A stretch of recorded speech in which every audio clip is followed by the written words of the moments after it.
As Nkiru embarks on a dangerous journey to uncover the source of a deadly curse plaguing her village, she discovers that the darkness she faces is far more powerful and personal than she ever imagined.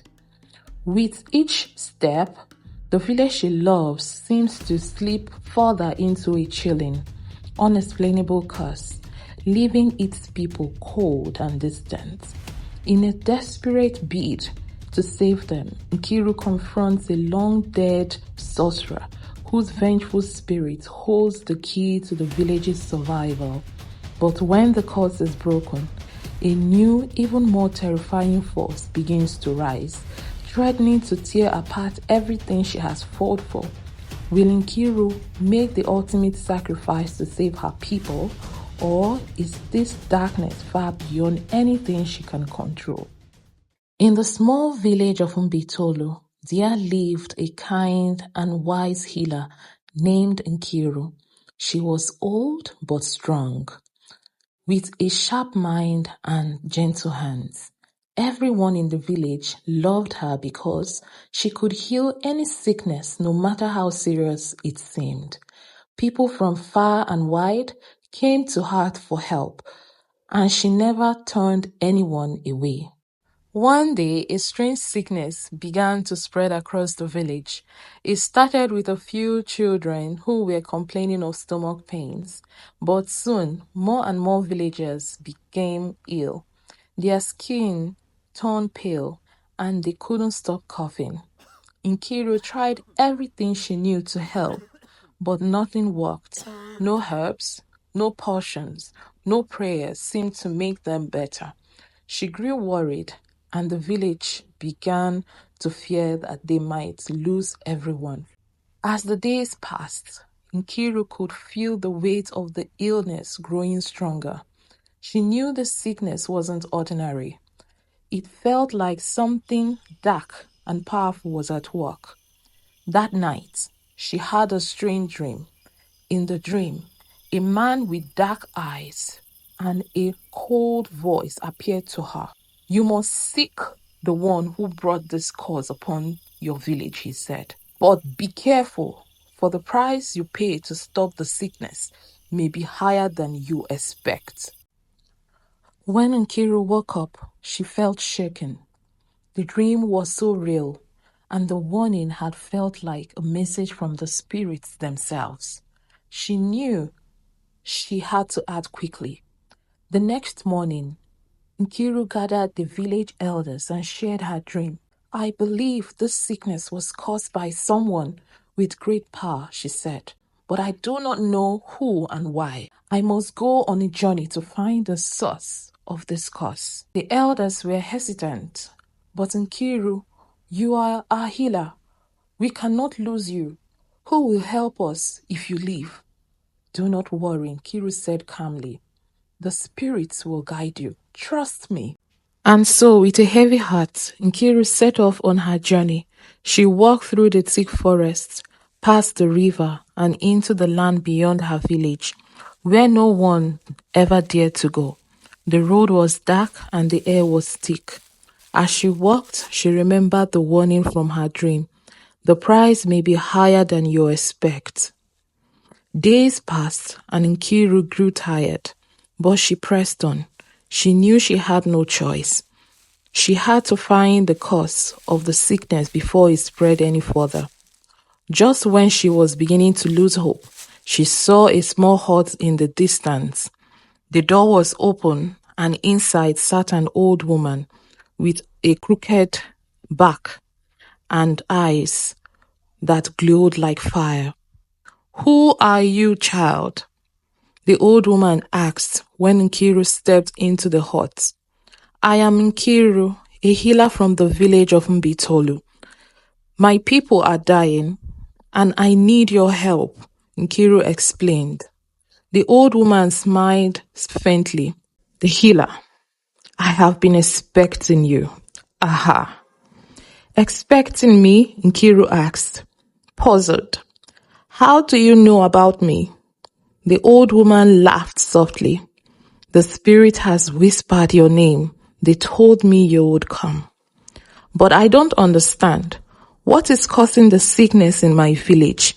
Nkiru asked desperately. The old woman's smile faded, and they looked deeply into Nkiru's eyes. "The sickness comes from a curse that was cast long ago by a powerful sorcerer. He was once a healer, just like you. But he made a terrible mistake.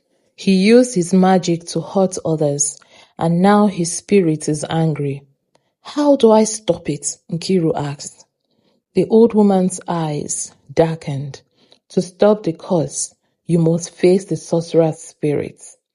But be warned, the price for doing so will cost you more than you can imagine. Are you willing to pay?" Nkiru took a deep breath. She thought of her village and the people she loved. She thought of the children who were suffering. "I will do whatever it takes," she said firmly. The old woman nodded slowly. "Very well. You must go to the place where the sorcerer's spirit is trapped. But be careful, for once you enter, there is no turning back." Nkiru felt a chill run down her spine, but she didn't hesitate. She knew she had no choice. That night, Nkiru made her way to the dark forest, following the old woman's instruction. The path was windy and treacherous. The strange noises echoed around her. She kept her eyes focused ahead, determined to find the place where the sorcerer's spirit was said to be trapped. Finally, after what felt like an eternity, she reached a clearing. In the center of the clearing stood a tall, strong structure.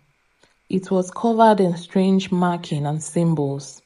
This, she realized, was the place the old woman has warned her about. Taking a deep breath, Nkiru stepped inside. The air grew colder, and the ground beneath her feet seemed to shift. Suddenly, the ghost figure of the sorcerer appeared before her. His eyes were filled with anger, and his voice echoed in the air. "You have come to stop me," the sorcerer said, his voice like a low growl. "But it is too late. You cannot undo what has been done." Nkiru stood her ground. "I will not let you destroy my village. You must stop this curse." The sorcerer laughed bitterly. "You think you can defeat me, old woman? I was once the healer, but now I am far more powerful than you can imagine." Just as he spoke, a dark cloud appeared above them in the sky. Nkiru knew she had to act fast. She reached into her bag and pulled out the last potion she had, an ancient remedy passed down by her ancestors. She sprinkled it onto the ground, and the cloud above began to dissipate. The sorcerer screamed in fury. "No! This cannot be!" But before Nkiru could say anything more, the ground beneath her cracked open, and a wave of dark energy spurted towards her. She tried to fight it off, but it was too strong. But as she thought all her hope was lost, a bright light enveloped her, and the spirit of the sorcerer vanished with a final cry. Breathing heavily, Nkiru looked around. The darkness had lifted, and the air felt lighter. The curse had been broken, but when Nkiru returned to her village, she found that things were not as they seemed. The sickness had stopped, yes, but there was something darker that had its place. Her people were no longer the same. They were quieter, colder, and their eyes seemed distant, as if they were no longer present. And then, one by one, the villagers began to vanish without a trace. Nkiru knew that something far worse than the sickness was now lurking in the shadows. But what could it be? And who was behind it? She could feel the answer coming, but it was hidden in the darkest corners of her heart. This is the beginning of the story. But wait, What do you think is the problem with the villagers? What would the problem be? Is Nkiru able to solve it?